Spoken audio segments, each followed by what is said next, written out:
એના માધ્યમથી આપણા વૈષ્ણવ બધા મળ્યા છે અને શ્રી યમુનાજીનો ઉત્સવ મનાવાઈ રહ્યો છે. આજે કીર્તનો અષ્ટસ્થાપના કવિના કીર્તનો બધા ગવાય છે, પણ કરુણા આપણી એટલી છે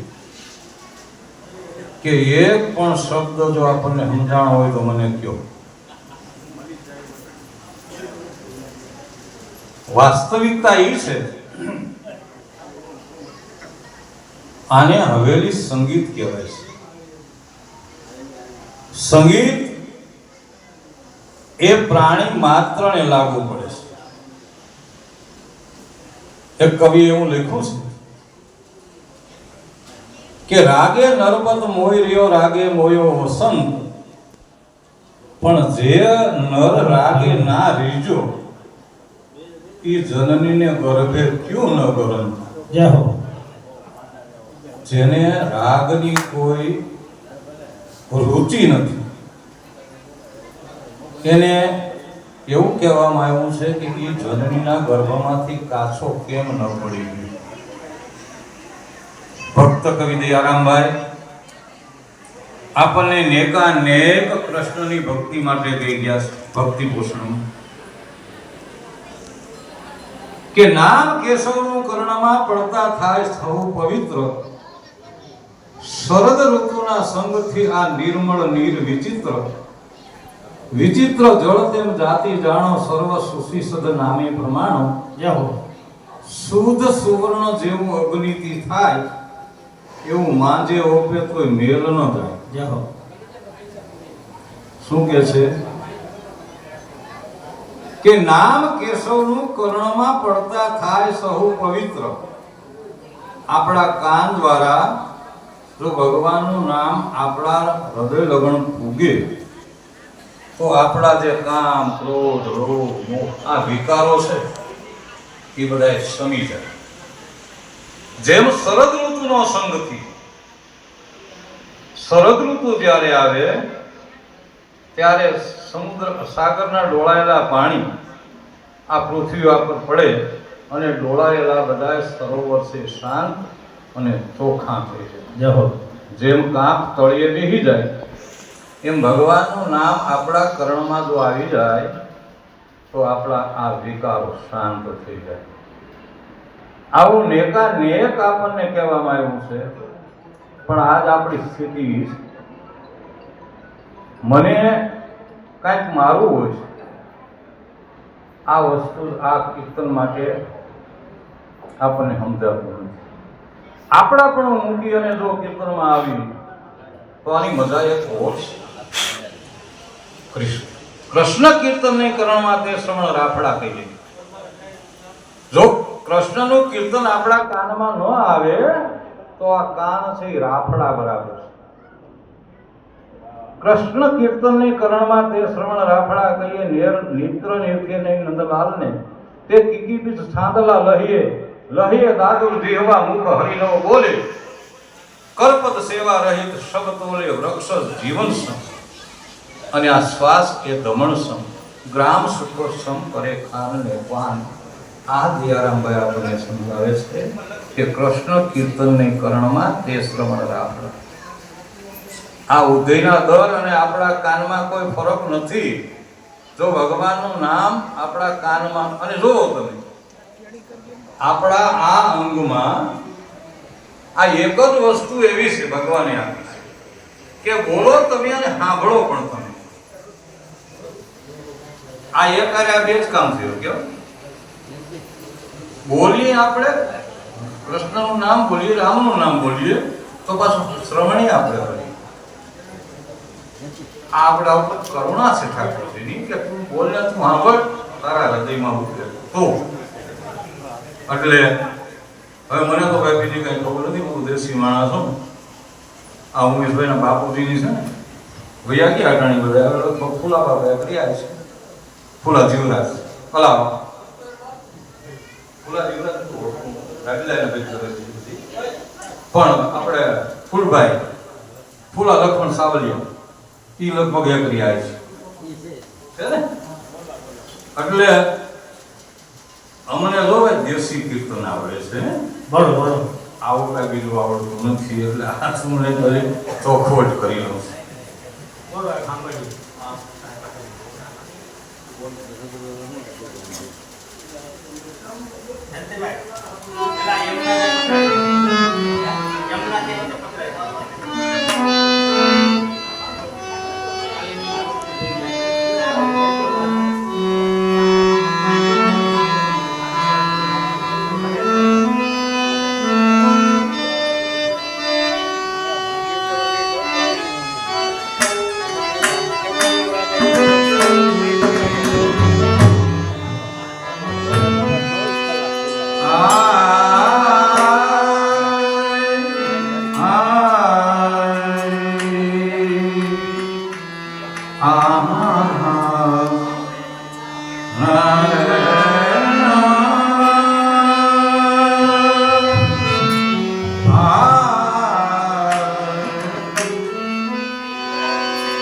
અરે મળો પ્રેમ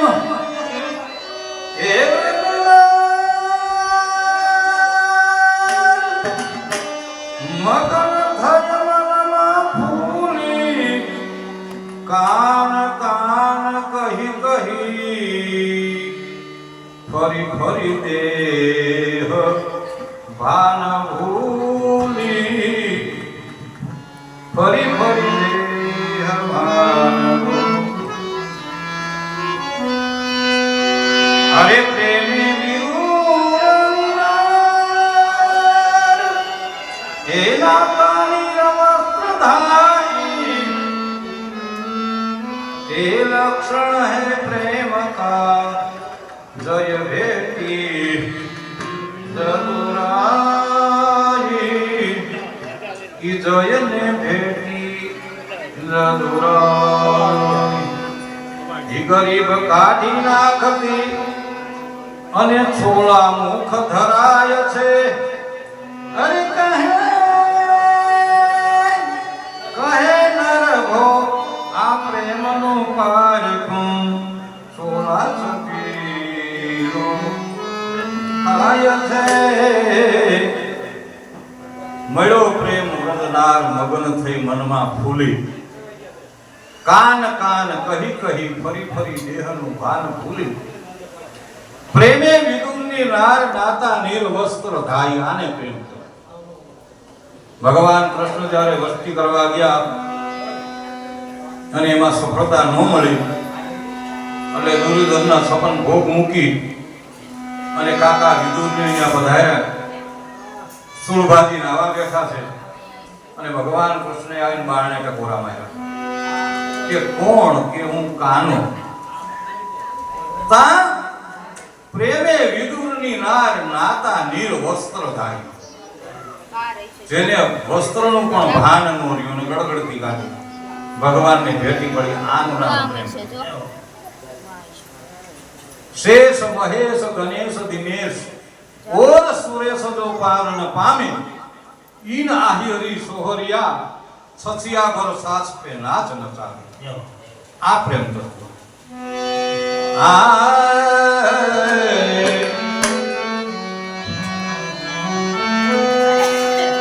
ભાઈ મારો દેશી તાલ આવડશે ને તમને?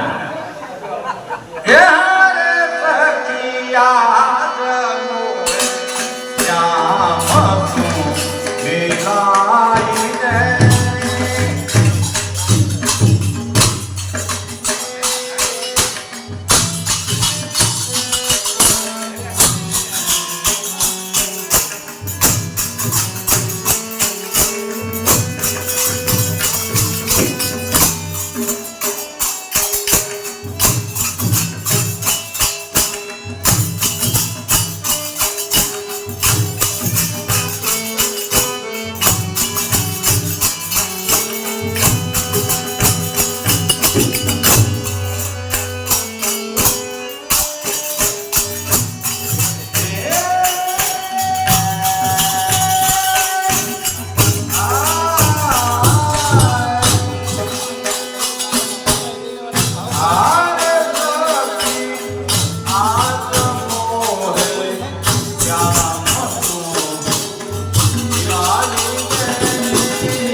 ગોપીઓ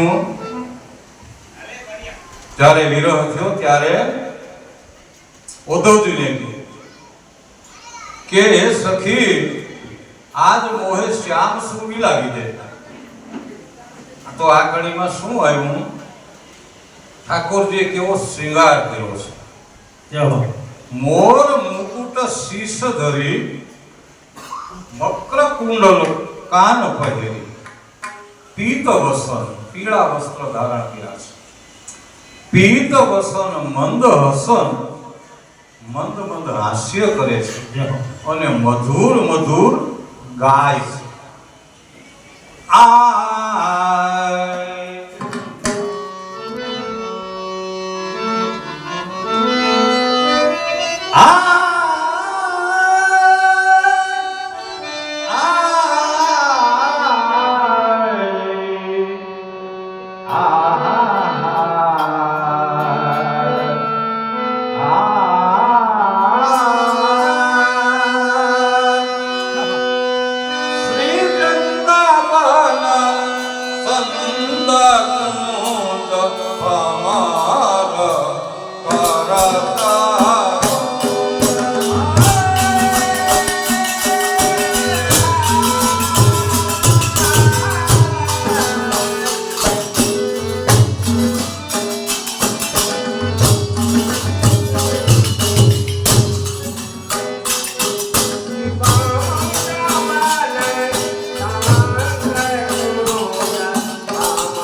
શ્રી અમને